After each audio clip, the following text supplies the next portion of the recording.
Welcome to Thriver's Ed, the podcast that's all about giving you the practical, no-nonsense advice you need to level up your life and business. I'm your host, Marcy Rossi, success coach, business strategist, and alcohol-free enthusiast. If you're ready to crush your goals, optimize your productivity, and live your best, most authentic life, then you're in the right place. Each week, we'll dive into topics like the psychology of success, practical strategies to boost your performance, and the unexpected ways living alcohol-free can elevate your life. Whether you're looking to boost your business, improve your health, or simply become a better version of yourself, Thriver's Ed is here to help you do just that. So grab your iced coffee, buckle up, and let's get thriving. All right, welcome back to another episode of Thriver's Ed. Today, we are talking about the 4 steps to client attraction because, we are here to make income and impact, and part of that means we have to have clients that we are here to serve. And so I brought on an absolute expert to talk with us today, Hailey Rowe. Hailey is a marketing and sales strategist, coach, and LinkedIn lead generation service provider. Since 2010, Hailey has worked in the coaching world and in business development and in marketing for startups, and she helps sobriety coaches, life coaches, and wellness professionals make more sales, get time back, and overcome social media overwhelm. She shares her FAST framework, FAST, her marketing and her business tips in her Health Coach Nation podcast, which is a top 1.5% podcast according to Listen Notes, and in her Free Marketing Hub Facebook group. She's been named one of the top 25 coaches in Chicago and one of the top 6 business podcasts for health coaches. Hailey, thanks so much for joining me and welcome to the show. Thank you. I'm so excited to be here. I am too, because honestly, however we feel about sales at the end of the day, we can't have a business unless we're actually bringing them in. We're just running a charity otherwise.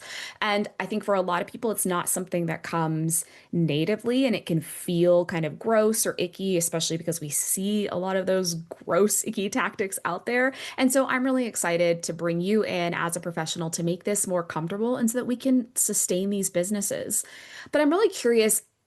I find that most people I bring in, almost everybody I bring in, this is not how they intentionally started, or this isn't always the dream or the direction or the vision. So talk to me, how did you end up becoming, like a sales and client attraction specialist? Yeah. So I originally started selling fitness DVDs back in high school, and I was an old soul, and I was thinking, I need to do something because I was always a theater nerd.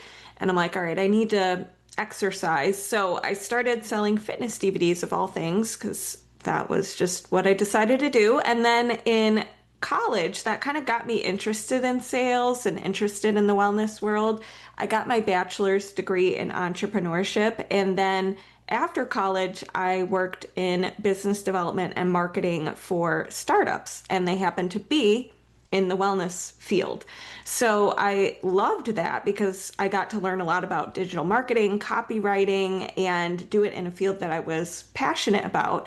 But as you know, things don't go as planned a lot of the time. And one of the companies that I worked for had to let everybody go in one day. And it was unexpected. They were not going to be able to open at the timeline they thought because they weren't getting approved. And that is when I decided, well, I might as well have my own business and work one-on-one with wellness professionals, coaches, and mindset coaches, people of that nature, people who are making the world a better place. But let's face it, many of us get into this field and you don't realize you're going to have to learn marketing, sales, how to put yourself out there. That's not the part you love. And that was the part that I got to experience working in the startups. So I figured I might as well help people with that. And so that's what I've been doing since 2017. Yeah, I mean, I imagine in startups, like that's really that's how we take something from a startup to a business is you have to be able to sell. You have to be able to show people a vision that's not necessarily there to get them willing to invest in something so that it can actually continue. And I've said before, and my mentor said too, that, when you're a coach, you're at least 51% marketer, like you have to Mhm. be able to communicate your value to help people see what's possible for themselves and willing to take you on really to accept that kind of risk, I think, is ultimately what we're looking at when we're looking at sales so that we can continue, so we can actually serve them. And like you said, make the world a better place. Mhm. So how do we do this? I'm laughing Yeah. because it's like it just feels so amorphous. Like what should we be doing? Yeah. Well, the way that I like to explain marketing is in 4 steps. I call it the 4 steps of client attraction. And they are connect, engage, pre-offer, and sell. So with connect, what I mean by that, anytime you are trying to take a stranger to a client, the first step is we need to be visible. We need to be able to be found. So whether that's you taking the initiative and, maybe you are going to do a workshop in your local community or partner with somebody online and do a guest collaboration together, or you're going to connect with people on Instagram, or you're going to work on your Google SEO. All of these things can be a way to be visible. So we need to decide how are you going to be visible, and then we need to engage with our audience. So what that means is we need to ask an intentional question that allows us to understand our audience, allows us to know what they would find useful, what kind of things do they want to see from us so we can deliver on that. Then we make what we call a pre-offer, which is a way to give a quick win or solve a problem up front. And that can be through a lead magnet. That can be through, you doing a guest training for somebody's audience or something like that. But basically, once we know what people want, we have to give that back and have that opportunity to deepen the know, like, and trust. And then we invite to the sales phase. And that is where we have a discovery call. Maybe you have a webinar when you transition into your offer, or you have an email funnel that does a lot of the selling for you. And we need to invite to that stage after people have, you know, gotten something out of our free content. So those, in a nutshell, that is where we should be focusing our time. Now, as far as how you go about that, we can dive deeper into some options, but one thing I just want to share is you could also take these 4 steps and apply it with collaborations and partnerships. So instead of directly reaching out to somebody on Instagram, you could reach out to a collab partner who has a similar audience to you and say, would you be open to collaborating? And then from there, maybe you guys share each other's lead magnets with each other's audiences, or maybe you do a guest training for their audience, or maybe you are on their podcast and vice versa, or something like that. So it can kind of go both ways, meaning we can reach out and connect directly with your ideal clients, or we can connect with power player partners and take the same approach. Yeah, because either way, at the beginning of this, you're saying that we need to connect with people. It's that getting visible. And Mhm. I actually was going to ask you kind of your thoughts on social media, but you even started this with different ways that we can be visible, right? It is workshops in your area, or, you did say Instagram, and obviously you're a LinkedIn specialist as well. Mhm. But I was just curious your thoughts on using social media Yeah. as the means of getting visible. And I ask this because a lot of my clients come to me and they don't want to use social media. They hate posting. Hmm. I was telling my email list the other day that reach is down 12% year over year on Instagram, and it's continuing to trend downwards. Mm. And I myself pulled away. So do you see social media still being a strong means of that connect piece? Yeah, so to me, social media is a passive method. It is something where if you're just posting, right? Mhm. Because you post and like 6% of your audience sees it and that's it. Versus if you are actively connecting with people, building community, building relationships. Like for LinkedIn, I love LinkedIn because it's a networking platform. So I can go on there, send connection requests, meet my ideal clients by searching them in the search bar because I know their job title, or meet my ideal collab partners because I know their job titles, and be more productive with the time spent there because I'm actually connecting. I'm actually inviting people to my lead magnet or a collab chat or something like that, as opposed to hoping and waiting that people find me through my post and that's it. So social media to me is a long-term game if you're just going to be posting versus if you're actually connecting with people, building relationships in a classy way. you can move things along a lot faster. I think that's even how we connected, Marcy, Mm. is we were in some kind of bundle or summit together. I saw your profile somehow and I said, "Hey, I think we're a part of this other thing together. Would it make sense to connect and collaborate further?" So you just never know. I mean, where those conversations, that was maybe a two-step conversation and then we had a call and here we are.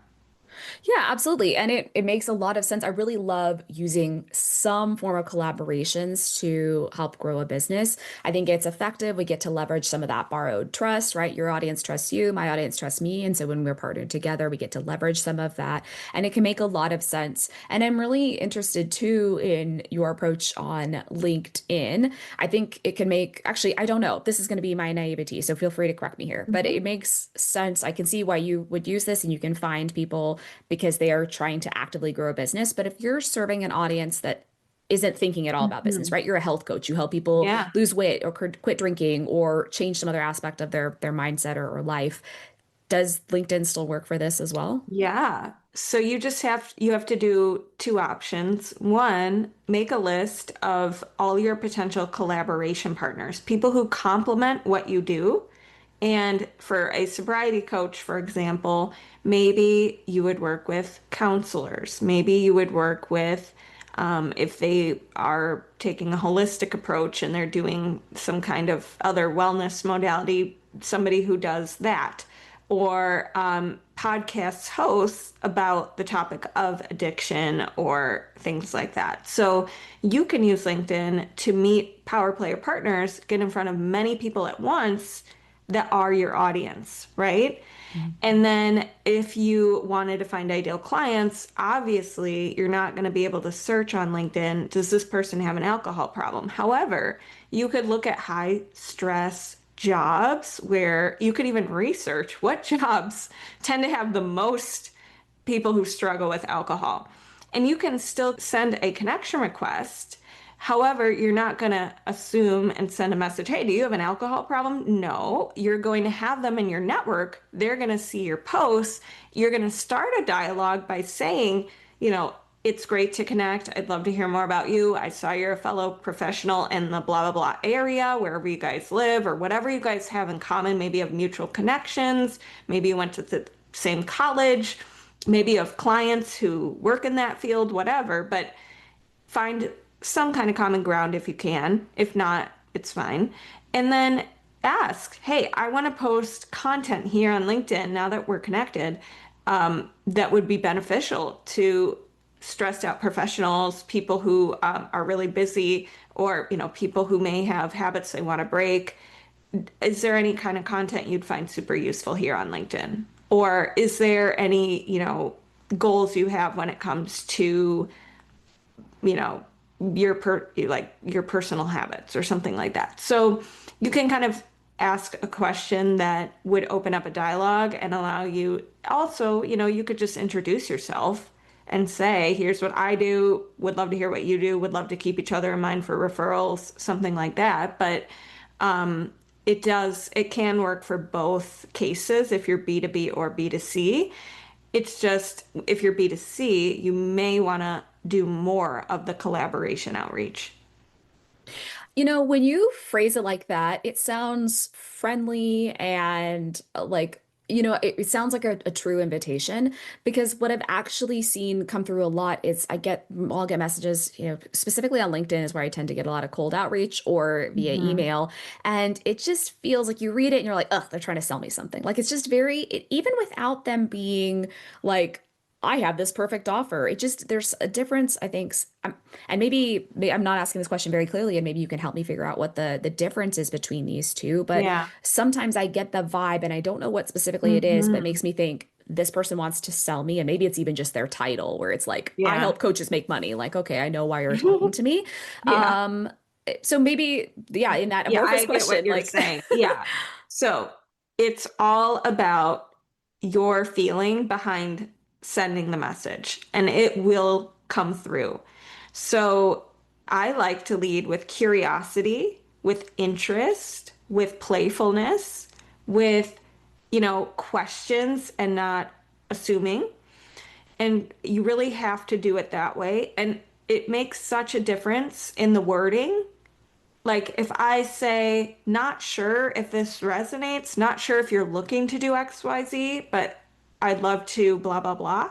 That sounds way different than you should tell me what kind of content you want to see, or, you should come to my master class or whatever. Like it does make a difference. And I also think shorter is better because so many people, how many times do we get a long pitch and they're telling our, things we didn't even ask about the person and they're just spilling it. And we're like, I never asked you about your story. I never asked you about your credentials. It's like, why are you telling me all of this? Right? So questions are really important. And that is step 2 of the 4 steps of client attraction. And I give examples of intentional questions in my freebie. If you want to check it out, it's haileyrowe.com/client-attraction. But mastering good questions is going to be important. Yeah, I mean, that's what they teach you when you're getting certified as an ICF coach, and it's all about the questions that you're asking. And I think that can cause a lot of people to freeze up of just how exactly can I actually ask these questions. And that was going to be my next question to you too, is around, if the second step is engage, like what do you do if your Hmm. audience isn't responding to you? They Yeah. never reply in the comments, they don't answer your emails when you ask for feedback, like whatever that is. But maybe what I'm hearing is it's really in how we ask the question that's going to determine whether or not Hmm. we're really going to get a response. Is that fair? Yeah, you might have to test different questions. So, I mean, I've asked everything from what are you working on these days? Something very simple to, not sure if you have any goals around client attraction, but if you do, I'd love to hear more about them because I might have a podcast or a free resource or something to help. So, you got to test different ways to go about it. Also, if nobody's engaging, you have to look at, okay, first of all, how consistent am I being? Because some people say that and they've only sent one email to their list or they've posted once every 3 weeks. So it's like, okay, of course, you're not going to get a lot of engagement. And then I think the other thing is to think about what are you listening? Like if you aren't getting feedback, you may need to go do some research to find out what your people really want, where you're missing the mark. So you might want to go look at like Reddit or Facebook groups or podcasts that are successful in your field and look at what questions people are asking. Look at what they're posting and needing help with. And see, am I on point with that or am I kind of making up what I think they want and not really hitting the mark? I think that's fantastic advice, especially early in my career, I was helping people around alcohol, and they're not going to reply to your post saying like, yes, I have an alcohol problem. Like that's a Right. private issue, but Hmm. they may post anonymously in a Reddit forum. And when they're posting and asking questions, it's in their own language. And then we get to parrot Hmm. that back to them to say that I see you, I understand you, and I'm, able to develop an offer, or I have something that I can pre-sell or sell to you that's really going to Yeah. serve what it is that you're looking And for. and I want to highlight, you brought up a really good point. If it's a topic that is sensitive, you're not going to get a lot of engagement, and that is okay. So you're going to want to invite people to message you privately. You're going to want to invite them to your email list where you can have a little bit of more of a personal connection with them. So if it's a very sensitive topic, don't ask questions like, oh, what's your biggest weight insecurity or what's your darkest, you know, alcohol moment or whatever. Like, obviously, we want the questions sometimes too to be positive and uplifting. So switch it around because people are more open to sharing stuff like that that's lighter. Or, as if it is a really sensitive topic, know that there are silent viewers. So my clients are usually never the ones who engage on my posts. They say, oh, I've been reading your posts or I followed you for 2 years, and I had no idea because they never engage. But just know, still doing the content consistently, still trying to engage your people, asking questions, you will build those touch points and people will be, you know, silently watching and they may end up being a client even though they didn't engage with you. I have I've had my own experiences with this. I've seen my clients do this, but you kind of brought up when people are like, it's not working. I sent that one email, I did that one post, and they decide that I'm just going to pivot. There must be something wrong with my offer. There must be something wrong with my niche. I'm going to switch everything. So I guess this is maybe a two-part question, but how do you know when it's time to pivot? Or maybe how do you coach people through sticking with something long enough to actually see those results instead of some of those immediate Mhm. results we sometimes get advertised on Instagram of, immediate 10K months the day we start our business type of thing. Yeah. I think it's a good idea to track and try to do something for 90 days. And I think it's good every week to ask what went well, what didn't go well, what do I want to do more of, what do I want to do less of, what's indicating it could work. Like, did maybe you didn't get a client, but maybe you got an inquiry. Well, that is a step in the right direction. So paying attention to that and fairly tracking, meaning did you do it or not? And are you doing it every week or not? And I think the other thing to remember is that nowadays the sales cycle is a little longer. People need more touch points to build trust. It used to be like 7 to 17 touch points. And when I say touch points, I mean like they see your post, you guys have a message together, you guys like each other's posts again, like little interactions. Nowadays, it can be up to 77, right? So making sure that you are being consistent and volume too will be your friend. Meaning, if I only send 2 connection requests a week on LinkedIn, it's not going to go very well.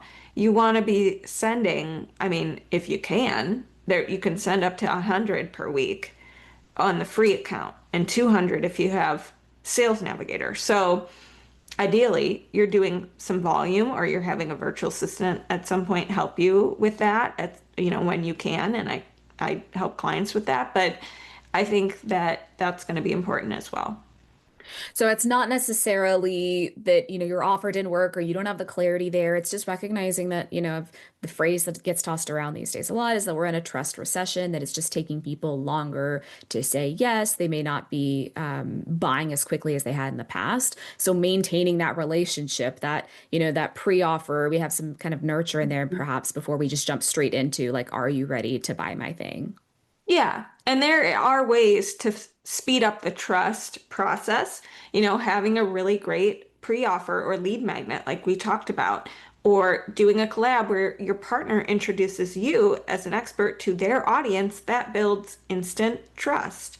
Or, with your posts, if you're really willing to tell their story and speak in their own words, things can go faster. So there are levers you can pull, but yes, you do need to realize, sometimes for especially if you sell something high ticket, it can be a 90-day buy cycle or, 6 months before somebody decides they're ready. Yeah. So if we're getting out there, we're connecting, we're trying to engage with our audience, we're trying to get some responses from them, build that curiosity and intrigue and help lead them into our pre-offer and eventually the offer. In that, there's a possibility they're going to say no, they're going to block us, delete us, they're going to have maybe a negative response. Like I imagine that some of your clients come to you with worries or concerns or like fear of being salesy or icky in Mhm. these things. How do we work around that? Yeah. Well, the way I see sales is it is an invitation to solutions, right? And we're not skipping the other steps of the 4 steps of client attraction going straight to the sale because it does feel icky if you're assuming someone needs your product. But if someone shared with you they have a goal or a challenge or something they're working on and you gave a freebie or value up front and they're, really wanting this result, it makes sense to naturally say, and if you're looking to go deeper, or and if you're looking for customized support with this, or I'm not sure if you're looking for customized support with this, but I do have some options if it makes sense to connect, right? So it's important to make sure. I think the reason why people feel icky about it is they skip steps. They think they have to go straight to like asking and pitching, which is not true. Or they feel like sales is begging for money, being a burden to others, convincing people, which is not how we want to define sales. I really like Dan Sullivan's definition, which is it is having someone emotionally and intellectually engaged in a solution that's right for them. And your job is to have a dialogue with them to see if it's right for them. Ask them the right questions, be curious, offer a solution to help, be unattached to whether or not they want it or not. But your job, your responsibility is to hold your people accountable to what they say they want. I love that. I think that's a really great answer. And it's that kind of shifting of it's not just here where we're coming with a desperate energy or trying to take something from someone else. We're really also trying to give them, like you said, that accountability of saying, you want this, I have that solution to that problem, and it's here when we've kind of worked through whether or not it's right for you. Do you see any other like sales limiting beliefs or Mhm. common misconceptions among your clients when it comes to selling? Yeah, I see them, want to escape the hard conversation. Meaning, let's say somebody's like, "Oh, I need to look at my finances and then I'll decide on coaching." A lot of times, many coaches just say, "Okay, bye-bye, talk to you soon." Versus we actually want to understand what is going on for this person and help them make the decision as easy as possible and help them come to either a yes or no. Because actually, it's really a disservice if you're leaving your calls in this, like, I don't know, we don't really have any next step plans. Like, we're not having a follow-up call. We don't really know. We're going to think about it. And so you want to ask, like, okay, help me understand, like, aside from the finances, is this something that you want to do? Get clear on that first. Or is it the finances are a scapegoat for this person and not tell you what they're really concerned about? Right? And we want to know what are their concerns and hesitations because we want to help them find a solution. And even if it's not our program, we still want them to leave the call feeling clear and better off than if they didn't talk to us. So I do dig into those questions. I do, I don't say, hey, well, you should do this XYZ to work on your finances so you can pay for this. Like, no. But if it is something you want to do, could we brainstorm? What if we did do a payment plan? What if we did spread out, the work or whatever? So I think a big mistake I see is people think that that's pushing. It's not. It's being curious, it's coaching, it's asking questions, it's helping someone find what they want to do or what they don't want to do and not stay stuck in the loop that they've been in where it's this indecision land. I don't want to do anything scary outside of my comfort zone, so I'm just going to keep kind of looking in my options and whatnot. Yeah, I love that. Again, if we're here to be coaches, like asking the kind of questions and helping people have through good questions, we can help people have the insights they need to either decide this is right for us or it's not, and being unattached to that outcome, as you had mentioned before. Hailey, earlier you mentioned that we would need like I don't know, 10 times as many touch points as we used to need. And I'm curious, this isn't necessarily a fair question because I don't know that you're necessarily going to be able to predict, but I'm just curious, do you have any ideas of how sales might change, in the new year or maybe in the next Mhm. coming years? Yeah, well, I think that nowadays with AI, we need to create more experiences for people, and people need to understand that our work, if you're a coach, is not just information cheerleading and, giving them guides and tips and things like that. People need to know that what you do is transformative and goes deeper than information they can look up because information nowadays is not valuable anymore because we can use ChatGPT, we can, ask it anything. So make sure you're communicating the before and after day-to-day life of your clients and how your coaching is experiential and how it is a relationship or community based, or there's, a part to it that's more emotionally connecting with somebody. And I also think that we need to, when it comes to like Instagram and all that kind of stuff, I think it's really important to master focus on the majors and not the minors. Like Instagram's going to have a lot of changes in the new year and the algorithm's always changing. and you can do what you can to keep up with that. But as long as you are doing the consistent things, the principles of sales and marketing of showing up, building trust, addressing objections in your posts, being able to share social proof, things like that, you are going to still see success, even if you're not keeping up with the latest algorithm things. And remember, if your goal is to not be an influencer and to actually be a coach with clients, you are going to post things that don't get a ton of engagement. Like I'll share a testimonial post, and most people don't really, generally that's not going to be a viral post. But the people who are thinking about working with me do need to see that, and they like seeing that. And they may not engage, but those posts, that kind of content does lead to discovery calls and people reaching out. Yeah, and like you had said before, it's not just because we don't see necessarily those tangible steps forward doesn't mean we're not moving someone along those, I guess that Mhm. pipeline or along the customer journey to connect with us better, understand better what we can do and what we're able to do for them. So, Haley, you've given so many tips and such great advice today. I wonder, how would you kind of distill all this into a Thrive in 5 to take away? Yeah, well, step one is determine what has worked for you in the past for connecting with new contacts who are in your target audience.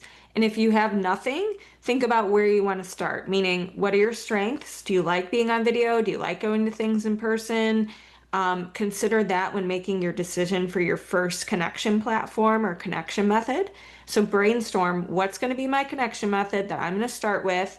Number two, brainstorm your intentional questions. So, am I going at the angle of finding collab partners? In which case, I need to ask, are they open to collaborating and what kind of collabs do I want to do? Or do I need to focus right now on potential clients and what question am I going to ask to engage them? Then, step three is decide how you can give value up front and ideally grow your email list because if your people hate social media, that is going to be the best way to keep nurturing people and to have a deeper relationship and be seen by them. And then so think about what could be that catchy pre-offer that most of your people are wanting and needing. And then step four, ask yourself, how can I make that transition smooth after my freebie? And invite to the sales phase. Can I have an email that does that or a couple emails? Can I ask a certain question and follow up with people and see how the freebie went and offer a call, a free call, right? Think about how you're going to transition. And bonus tip for anybody listening, if you have sales blocks, ask yourself, what do I think is standing between me and my next client? And determine what the mindset blocks are. And then ask yourself, either get coached on them or find out, okay, what else is true about this? How could I see this differently? How can I start to work on this and build a rep so I feel more comfortable? Things like that. And if you are wanting to have a checklist to follow for client attraction, and actually one of the tips within this training my client used, and she was able to get a guest collab that got her 500 email subscribers, 12 group program clients, and 3 private clients. So if you want to check it out, it's at haileyrowe.com/client hyphen attraction, and it will take you through what to do. Yeah, and also as we mentioned before, like there can be such small nuances in these things. So having someone who really, has crafted some kind of questions and things to think through and those helping you through those mindset shifts can be really helpful because again, this is such a nuanced area where we really want to make sure that we're coming off the way that we want to and not in that sleazy salesy icky way. So well, I'll have the link to that lead magnet in the show notes, but if Haley, if people want to connect with you elsewhere, where should I send them? Yeah, I'm on Instagram at Hailey_Rowe, HAILEY_ROWE, HaileyRowe.com, the Health Coach Nation podcast, which Marcy is going to be on, and all of the other platforms. I'm pretty much everywhere, but those are the main ones. Perfect. Well, thank you so much. I appreciate it. It's been great. Thank you.